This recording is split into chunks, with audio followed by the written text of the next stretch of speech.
bringing you another episode of our college football show for OddsChecker. I am joined with Alex. The last time you saw us, it was Halloween, and now we are full on fall mode. Alex, how are you? How are you doing? How are your picks last week? Melissa, I'm doing well. My Halloween was scary, but not too bad as it related to my picks. I was 2-2 last week. I was 2-2 the week before that as well. So I've had a couple of 500 weeks. These have actually been some of my worst weeks of the season. I am 23-13 here on the year, but just 5-6 on my pick of the week. So as I was saying last week, trust me on everything except the pick of the week, I guess is what history would tell us to do. Feel pretty good though. Got 4 more for you this week, 3 in the pick of the week, and I'm excited about it.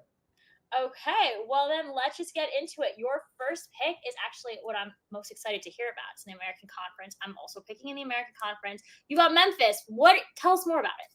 Yeah, I'm with Memphis minus 6.5, laying those points against Tulsa. It's a home game for Memphis. The SP Plus projection system by Bill Connolly has this at about 10, so I think 6.5 is pretty good value. And that's also where I would just kind of independently assess this game as being something closer to 10 than to a touchdown. So to get it on the good side of the key number at 6.5 just feels like the place to be. Memphis has problems, and I'm picking them anyway. So they're 4-5. I think it's very possible that they might fire their coach, Ryan Silverfield, at the end of this year, just if you kind of look at the shape of his tenure over the last 3 seasons. But they've also been stuck with some really good opponents lately. You know, they lost to Tulane. They lost to UCF this past weekend. Tulsa is neither of those teams. They lack offensive firepower to really punish what is a pretty bad Memphis defense. I think Memphis should score a lot in this game, probably by enough to win by more than a touchdown. So I think they should run the ball fine. Tulsa has a pretty leaky secondary, some problems with big pass plays that Memphis could exploit. So I feel very good about that. Another group of 5 pick, Melissa, that I have for you this week is Fresno and UNLV, Fresno State. I'm going under at 58.5 in this game. Just don't think points are going to come very easily here. Fresno has the better team, the better offense. They also have their quarterback, Jake Haener, back after he'd been injured. But even so, Fresno is not an offense that really takes a ton of big chunks, moves the ball quickly. They're going to slowly matriculate the ball down the field. They're going to get stopped a bit. I think that even if I believe in Fresno State as a team, which I tend to at this point, I think they could win the Mountain West. I think they're probably getting into the high 20s or low 30s. And from there, you know, you'd need something in the 20s to 30s from UNLV. I'm just not sure that it all comes together to get this game over 58.5. So I like the under there. And Melissa, before we do picks of the week, I can tell you that I'm picking a Navy Notre Dame game as well, which is always surprising pick. You know, we like picking Navy games, right? Like I've picked a lot of Navy games this year. I don't know if you or Joe would tell me how many it's been. It's been a lot. Some would say too many. But yeah, you know, we've done pretty well picking Navy games, oftentimes against them. This week I'm gonna actually go over. Yeah. Usually the under. Usually the under. We're being aggressive this week. I'm gonna take the Navy over against Notre Dame at 42. So the over is actually 13-7 this century when Navy and Notre Dame play each other. Last year, Navy only scored 6 points and had, you know, as they do this year, really a very struggling offense and couldn't do anything. So obviously the over had problems there. But I think that in this game, Navy can get us somewhere into the teens. I think something like 13 or 14 points is a pretty reasonable expectation for Navy against Notre Dame's defense. I think that Notre Dame can probably from there find the 4 touchdowns and change that it will take to get this game over a pretty small number here at 42. I am actually also optimistic. I don't know how much of this game you watched on Saturday night, but I'm kind of optimistic about Notre Dame's offense, right? I mean, we looked at this offense for the first 8-9 weeks of the season, and it looked pitiful. You know, Tyler Buckner, their quarterback, got hurt. Drew Pine, the backup, has struggled to put up numbers in the way that Notre Dame would probably prefer. But he's gotten better as the year's gone along. I think the offensive line has, for the second year in a row, kind of figured some things out as the season has gone along. They've even found some splash plays on special teams, a lot of blocked kicks. They brought a punt back on a block for a touchdown against Clemson. So I think you have that kind of upside for some more points to show up in this game.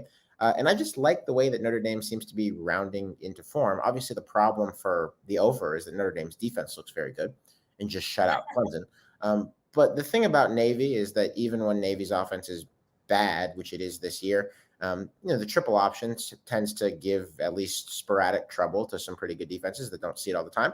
Notre Dame only sees it once a year. And I think that Navy can parlay that into some points in this game. I don't expect them to get blanked. I think they can do enough that combined with a bad defense themselves and with Notre Dame's offense rounding into form, that we get the points. So I'm with the over on this one as Notre Dame plays Navy. And 42 is not a lot of points. So not a big number. No. 13-7 on the spread. That's pretty good too on the over. Okay, I'll take it. Yeah. Now it is time for my favorite part of the show, your pick of the week. You are looking at a pair of Big 12 rivals. Oklahoma is taking on West Virginia. It is week 11. I'm feeling like we're going to get back in the positive for your picks of the week very soon. And we might start with this one. What do you think you're getting? Yeah, so I'm interested in this game. I'm interested in really every Big 12 game this year because it's just a conference with so much parity. And where every game is at least interesting and to some extent could go either way. I'm on Oklahoma in this game to just come out with it. Oklahoma minus 7.5. This has moved in the last couple of hours. I think you should watch it over the course of the week. It would obviously be wonderful if it would get down to 7. And if you're the type to buy a point or a half point, hey, I'm not going to make financial decisions for you. I totally understand that. But I like points. That's sometimes how you got to do it when you're a little unsure. We'll see what happens. I like Oklahoma at minus 7.5, even on the wrong side of the touchdown number. West Virginia has a lot of problems. They've had injuries on offense. C.J. Donaldson, the running back's been one of them. The offense has not found the explosive play dimension that West Virginia has often been known for when it's been pretty good. They have been able to play some shootouts, and their only Big 12 win was a shootout at home, like this game is at home, when they played Baylor on a weeknight a couple of weeks ago. But I just don't really see the consistent ability to go shot for shot with a prolific offense if you're West Virginia. Oklahoma obviously has its own issues and just lost to Baylor the other day by a field goal.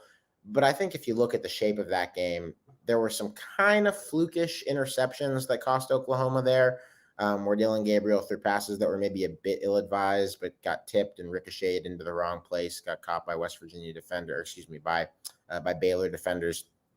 I think that against this West Virginia defense, you will see Oklahoma score a ton of points. Obviously, the Oklahoma defense is what it is. It's not good, and you have to price that in anytime you're picking Oklahoma. But I just think it's a little bit too much of a shootout to feel comfortable with West Virginia keeping it that close. I expect that there will be a ton of points in this game. I think that a heavy majority of those points will be scored by Oklahoma, despite all of the Sooners' many problems. But it's funny. This week, my spread picks are two teams, Memphis and Oklahoma, as favorites that I don't really believe in, long-term for this season. I don't think they've had great years. I think they have a lot of issues. I just think that the matchups favor them, both in the cases of Memphis and OU. And so I'm with the Sooners as my pick of the week. All right. Well, that sounds good to me. I mean, West Virginia has been dropping the ball literally against most of their Big 12 games. They're like 1-5 in the season in Big 12 matchups. Yeah. So I think that if there was ever a time to lay the points, this might be the case. I'm into it. Do you have a pick of the week for us then, Melissa? I do. I'm actually getting some points here. I am taking UCF +3. They are visiting Tulane. Now, I love New Orleans, and I love the Bounce House. This is not at the Bounce House. This is in New Orleans. But I just love this UCF Knights. I mean, I'm banking on the fact that they're starting Keene after last week's performance with Plumlee being out from a concussion that he faced in Cincinnati, another American team.